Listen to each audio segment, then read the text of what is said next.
You'll regret this, my sister screamed after I refused to lend her my car. I thought she was bluffing, but the next day, she took it without asking. A few hours later, the police called. I woke up groggy, the kind of tired that lingers even after a full night's sleep. Something felt off, though. A strange emptiness. I sat up and rubbed my eyes, staring out the window. That's when I noticed it. My car was gone. For a moment, my brain scrambled for a logical explanation. Did I park it somewhere else? Did I forget that I loaned it out?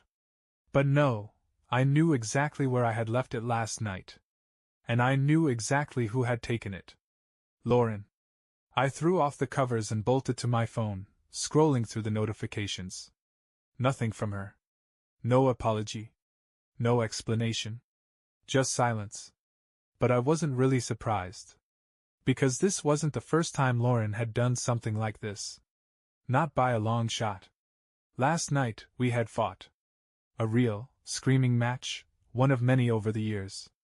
She wanted my car. I said no. She had totaled her last one, and I wasn't about to risk mine meeting the same fate. When I stood my ground, she lost it, shouting, throwing her hands in the air, telling me I'd regret it. I should have known that wasn't an empty threat. I grabbed my keys, only to remember I didn't have a car to drive. My stomach tightened. A sinking feeling settled over me, one that told me this was only the beginning. Then my phone rang. The second I saw the number, my heart pounded in my ears. It was the police. I hesitated for a moment before answering, gripping the phone so tightly my knuckles turned white. Hello? My voice came out strained. Is this Mark Reynolds? A firm voice asked. Yes. This is Officer Grant with the Springfield Police Department. We have reason to believe your vehicle was involved in an accident this morning. Are you the owner of a silver 2019 Honda Accord? I felt like the air had been sucked out of my lungs. Yes, I managed. What happened? Where is it? There was a pause, as if the officer was choosing his words carefully. The driver was involved in a collision on Willow Creek Road. She's uninjured, but the vehicle. I closed my eyes, already knowing what was coming. It's totaled, sir. I exhaled sharply, running a hand through my hair. And the driver? My sister, Lauren, was she arrested? She claimed she had permission to drive the vehicle, the officer said slowly. Since there were no signs of forced entry, and the keys were in her possession, it's a bit complicated. I nearly dropped the phone. She stole my car, I snapped. I never gave her permission. There was another pause. Would you be willing to come down to the station to discuss this? I didn't need to think twice. I'm on my way. Except, I wasn't. Because thanks to my sister, I no longer had a car. The irony wasn't lost on me. I had to call a rideshare to get to the police station because my own car was currently a wreck thanks to Lauren. As I sat in the back seat, gripping my phone, I could feel the anger bubbling up inside me. This was classic Lauren. She had always been reckless, always pushing boundaries, always assuming she could do whatever she wanted without consequences. Growing up, she was the golden child. The one who could do no wrong in my parents' eyes. She threw tantrums as a kid and got whatever she wanted. When she wrecked her first car in college, my parents bought her another. When she failed out of her first year, they pulled strings, made calls, and somehow got her into another school. And now, she had stolen my car, wrecked it, and had the audacity to lie about it. I clenched my fists. Not this time. By the time I arrived at the station, I was fuming. The officer at the front desk directed me to a small waiting area, where I spotted Lauren sitting on a plastic chair, arms crossed, scowling like a teenager who had been grounded. She didn't even look the least bit sorry. Seriously, Lauren? I snapped the moment I saw her. You stole my car and totaled it? She rolled her eyes. Oh, relax, Mark. It's just a car. Insurance will cover it. Insurance? I let out a short, humorless laugh. You weren't even insured to drive it. You know what that means, right? She waved a hand dismissively. It's not that big of a deal. Besides, I told them you let me borrow it. My stomach dropped. What? Yeah. She shrugged, as if she had just casually mentioned the weather. I told the cops you gave me the keys. That it was an emergency, and you told me I could take it. I saw red. You lied to the police? I hissed. Lauren, do you have any idea what you've done? Before she could answer, a door opened, and a uniformed officer stepped out. Mark Reynolds? I nodded, forcing myself to take a deep breath before following him into a small interrogation room. He gestured for me to sit. Let's go over what happened, the officer said, placing a notepad in front of him. Your sister claims you allowed her to take the vehicle. She's lying. My voice was sharp, no hesitation. Last night, she asked to borrow it, and I told her no. She got mad, stormed out of my house, and then this morning, my car was gone. I didn't even know she had it until you called. The officer nodded, jotting something down.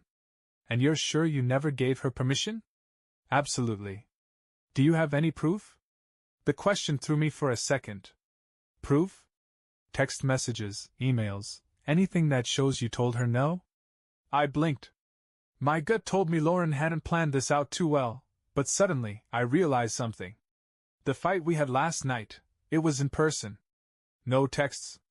No voicemails. No written proof that I had denied her request. Lauren knew that.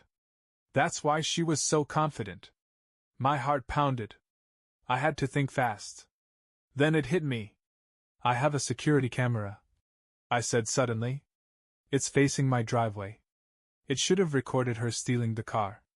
The officer's eyebrows lifted slightly. That could be very helpful. If you can get us that footage, we might have enough evidence to pursue charges. Pursue charges. The words hung in the air between us, and for the first time, I realized what this meant. This wasn't just a family dispute anymore.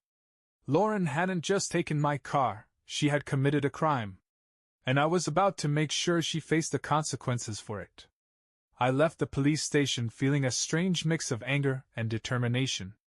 Lauren thought she could lie her way out of this like she always did, but this time, I had proof. And I wasn't going to let her get away with it. The moment I got home, I went straight to my laptop and pulled up the security footage from my driveway. My heart pounded as I scrolled through the recordings from last night. It didn't take long to find exactly what I needed. There she was, Lauren, walking up to my car in the early hours of the morning, looking around to make sure no one was watching. She wasn't panicked. She wasn't in distress. She was grinning. Then she pulled something from her pocket. My spare key. My blood boiled. She had planned this. She must have swiped my spare key from my house the night before when we were arguing.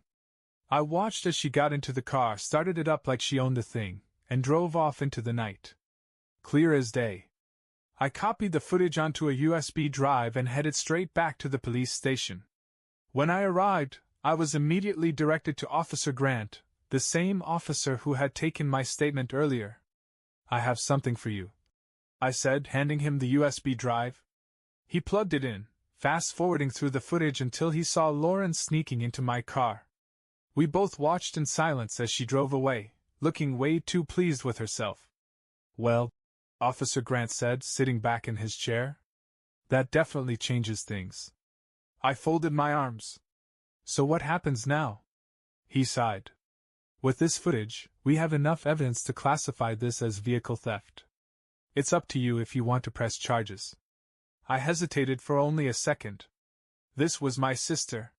Family. But then I remembered all the times Lauren had lied, manipulated, and dodged responsibility. She stole my car. She wrecked it. She lied to the police. And now, I was the one left dealing with the consequences. I met Officer Grant's gaze. Press the charges. He nodded. We'll move forward with the process. She'll be formally charged and brought in. As I walked out of the station, I felt something I hadn't felt in a long time. Control. For once, Lauren wasn't going to talk her way out of this. And she was about to realize that actions have consequences. The call came later that evening. I had just sat down, still exhausted from the day's events, when my phone buzzed. I glanced at the screen. Mom. Of course. I debated letting it go to voicemail, but I knew she wouldn't stop calling. With a sigh, I picked up. Mark. My mother's voice was already frantic. What is this nonsense? Why am I getting a call from the police saying Lauren is being arrested? What did you do? I pinched the bridge of my nose. I didn't do anything, Mom. Lauren stole my car, crashed it, and lied to the police about it. Now she's facing the consequences of her own actions. There was a sharp inhale. You're pressing charges? Against your own sister? That's right. Mark, don't be ridiculous. She's family. You don't do this to family. I let out a bitter laugh. Oh, really? Because Lauren didn't seem too concerned about family when she stole from me. When she ruined my car. When she tried to get me into legal trouble by lying to the cops.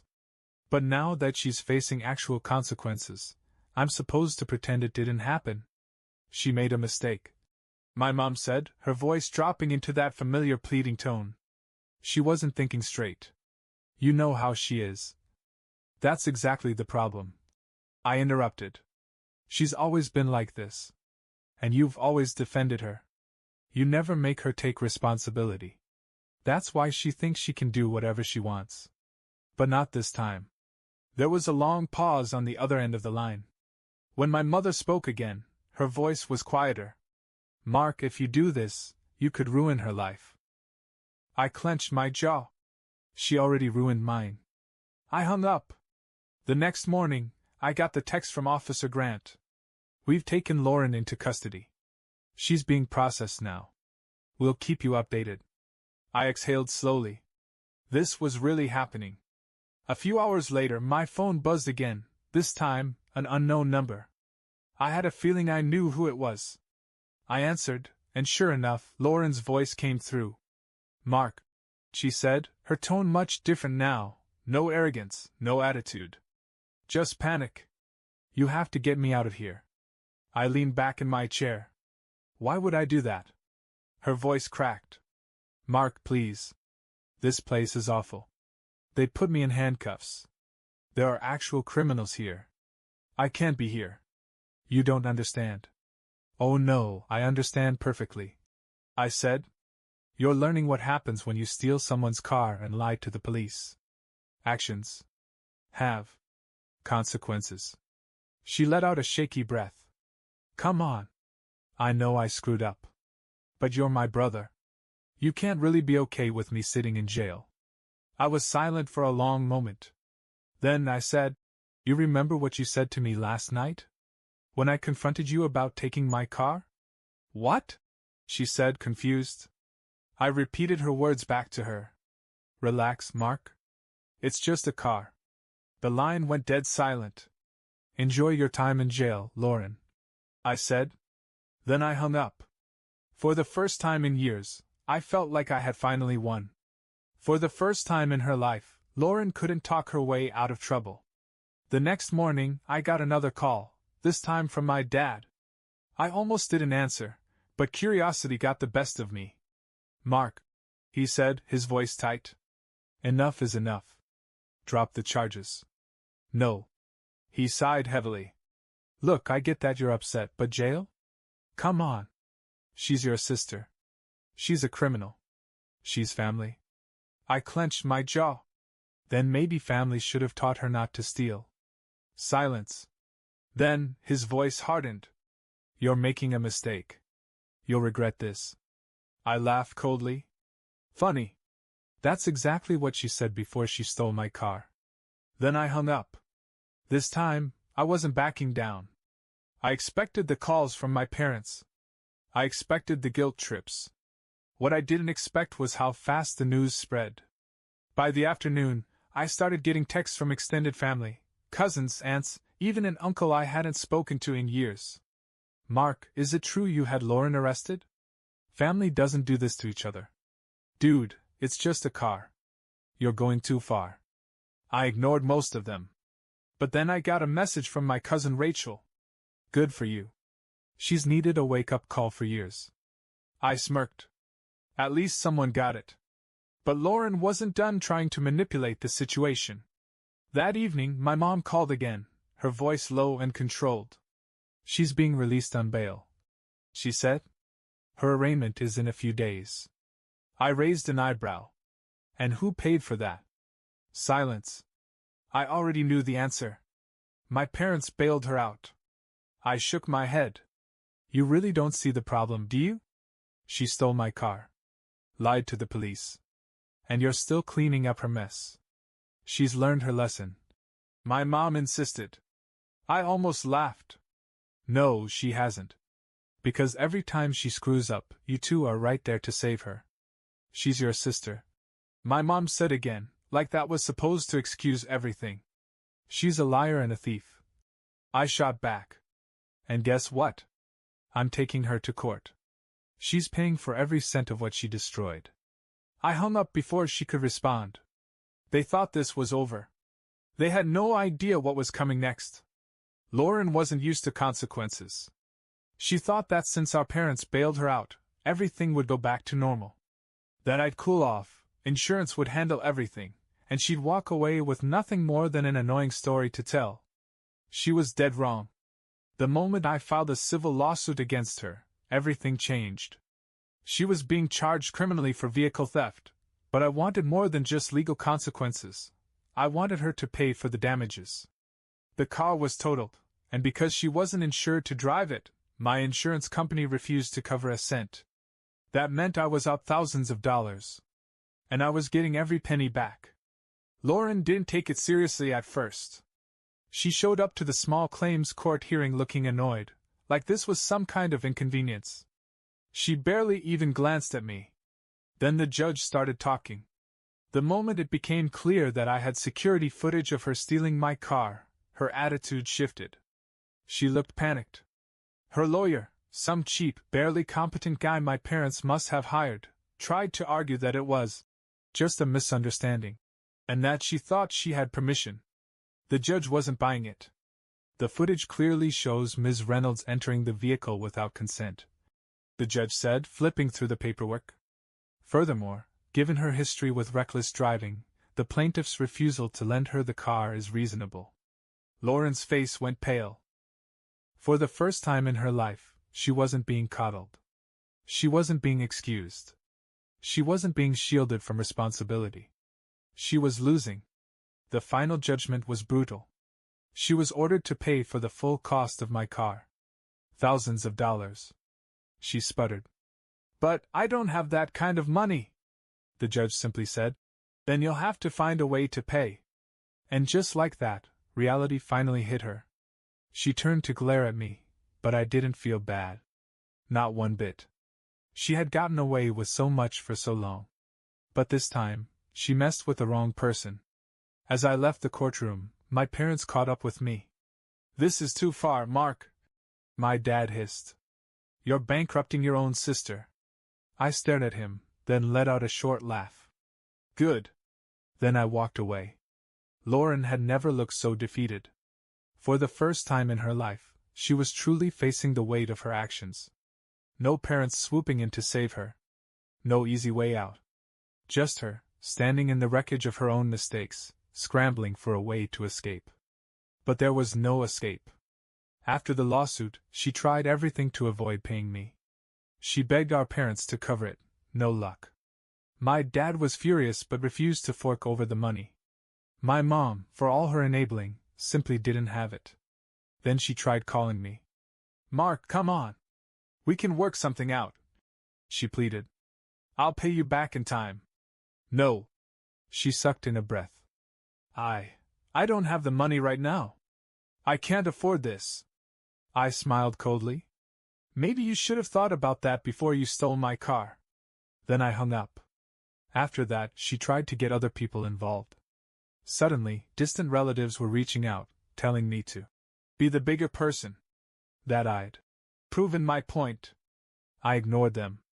Lauren needed to learn a lesson, and I was going to make sure she never forgot it. But the best part? The consequences didn't stop with me.